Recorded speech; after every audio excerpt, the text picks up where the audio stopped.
এটার সাথে ব্রিজিং করে এর সাথে একটা সারা বাংলাদেশ ব্যাপী আমরা স্বাস্থ্য সেবাকে নিশ্চিত করার লক্ষ্যে আমরা সমস্যাগুলি নির্দিষ্টকরণ করতেছি সমাধানের লক্ষ্যে। তবে একটা জিনিস মনে রাখবেন, আমরা দায়িত্ব গ্রহণ করেছি মাত্র 6 মাস, এখনো পরিপূর্ণ হয়নি। বিগত ফ্যাসিস্ট সরকার আমলে স্বাস্থ্য খাতের উপর কোনো রকম নজর দেওয়া হয়নি। যা কিছু দিয়েছে টাকা বরাদ্দ করে ওদের নিজেদের লোকজন টাকা নিয়ে চলে গেছে, বঙ্গুর অবস্থায় বিল্ডিংগুলি ফেলে রেখে গিয়েছে। কোনো যন্ত্রপাতি কিনে নেই, যা কিনেছে অতিরিক্ত টাকা কিনে টাকা আত্মসাৎ করেছে, বিদেশে পাচার করেছে।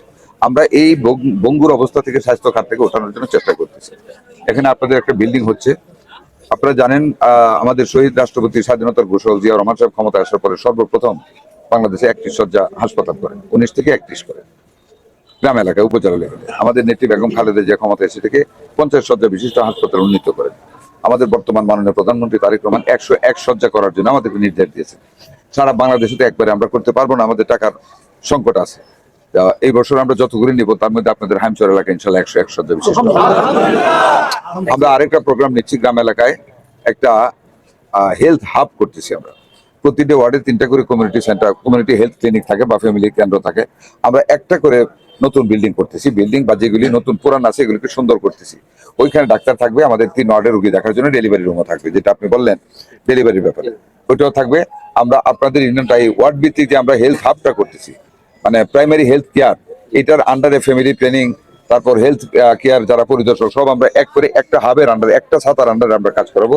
ওইটার নাম হলো ফ্যামিলি হেলথ কেয়ার। তার অধীনে এরা কাজ করবো। ওদের জন্য প্রতি 3 ওয়ার্ডে, পুরানো 3টা ওয়ার্ড ছিল, এখন তো ভেঙে 9টা হয়েছে, ওই প্রতি 3টা ওয়ার্ডের এক একটা ওয়ার্ডে একটা করে হাব হবে। ওইটা ইনশাল্লাহ আমি এই হাইমচর উপজেলাকে ওইটা তো আমি ইনক্লুড করবো আল্লাহর এবং পর্যাপ্ত ডাক্তার দেওয়া হবে। আমি সবকিছু দেখে গেলাম। এখানে যাদের অবহেলা আছে সিভিল সার্জনকে উইড্রো করতে বলেছি আমি এখান থেকে, কারণ ওনার কোনো খেয়ালই নেই। আমার এখানে অ্যান্টি র্যাবিস ভ্যাকসিন পাইনি আমি, তারপর ডেঙ্গুর ভ্যাকসিন ইনজেকশন পাইনি।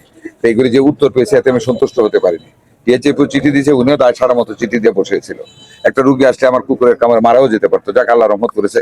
আমি অর্ডার দিয়েছি ঢাকা থেকে আজকে গিয়ে ভ্যাকসিন আনার জন্য, আমাদের ভ্যাকসিন অভাব নেই। আর যত তাড়াতাড়ি পারি আমি এক্সিকিউটিভ ইঞ্জিনিয়ারের সাথে কথা বলেছি, আমাদের ওই বিল্ডিং এর কাজটা শেষ হবে, নতুন বিল্ডিং এর কাজ শুরু হয়ে জয়েন হয়ে 101 শয্যা বিশিষ্ট হাসপাতাল হবে, যেটার মধ্যে নতুন প্যাথোলজি দিব আমরা, অত্যাধুনিক প্যাথোলজি থাকবে, লেবার রুম থাকবে মানুষের করার জন্য। তারপর আপনার থাকবে ওই যে ফিজিওথেরাপি সেন্টার, আলাদা করে থাকবে ফিজিওথেরাপির জন্য, একজন পুরুষ থাকবে পুরুষের জন্য, মহিলা থাকবে মহিলাদের জন্য। ওই হাসপাতালটাতে আমরা জায়গা খালি রাখতেছি, 10 শয্যা বিশিষ্ট ডায়ালিসিস সেন্টার হবে কিডনির, যেটা আমরা পর্যায়ক্রমে করবো আগামীতে। এখন শুরু হচ্ছে মেডিকেল কলেজ হাসপাতাল এবং জেলা হাসপাতালে, 50 শয্যা মেডিকেল কলেজ হাসপাতালে হবে ডায়ালিসিস কিডনি রোগীর জন্য, আর জেলা সদর হাসপাতালে হবে 10 শয্যা ডায়ালিসিস। অলরেডি আমরা মেশিন কেনার জন্য দরপত্র আহ্বান করার কথা বলে ফেলেছি, সবকিছু ফাইনাল হয়ে গেছে। লোকও বলো পেয়েছি, ডাক্তার আমরা রেডি করতেছি। তার পরবর্তী পর্যায়ে আমরা আপনাদের উপজেলা লেভেলে এসে করবো ডায়ালিসিস দেওয়ার জন্য, যাতে কিডনি রোগীদের বাইরে না যেতে হয়। আগামী আমাদেরকে একটু সময় দেন, একটা বঙ্গুর অবস্থা থেকে আমরা স্বাস্থ্যটাকে উন্নত করতে চাচ্ছি। ইনশাল্লাহ আমরা আশাবাদী, আমাদের বর্তমান মাননীয় প্রধানমন্ত্রীর নেতৃত্বে আমরা, আমাদের মাননীয় এমপি সাহেব লোকাল আছেন, উনি দেখেন উনি কত দরদ আপনাদের জন্য। আমাকে আমার প্রোগ্রাম ছিল অবশ্য লক্ষ্য করে যাওয়ার আগে, ওনাকে আমি বলি না, তুমি আমার বলছেন আমার না যাইতে হবে। তারপর আমি কিন্তু ওনাকে ডেট দিয়েছি, উনি একমাত্র এমপি যাকে আমি জানাই আসছি, উনিও কাউকে বলেন না। অ্যাম্বুলেন্স সারা বাংলাদেশে একটা প্রবলেম, অ্যাম্বুলেন্সের কোনো ম্যান পাওয়ার নেই, ড্রাইভার নেই, তেলের কোনো বরাদ্দ নেই, এগুলো নিয়ে কথা হচ্ছে। আমরা তো আনসার দিয়েছি ডাক্তারদের নিরাপত্তার জন্য, আনসার পেয়েছেন এখানে, আনসার দিয়েছি ডাক্তারদের নিরাপত্তার জন্য। আর অ্যাম্বুলেন্স যেটা, এটা এখনো আমাদের একটা প্ল্যান হয়নি। অ্যাম্বুলেন্স, ওয়াটার অ্যাম্বুলেন্সটা আপনাদের এখানে ইমিডিয়েটলি দরকার, এটা আমি আলাপ করে দেখবো এটা কি করা যায়। তবে আমি চেষ্টা করবো আপনাদেরকে দেওয়ার জন্য।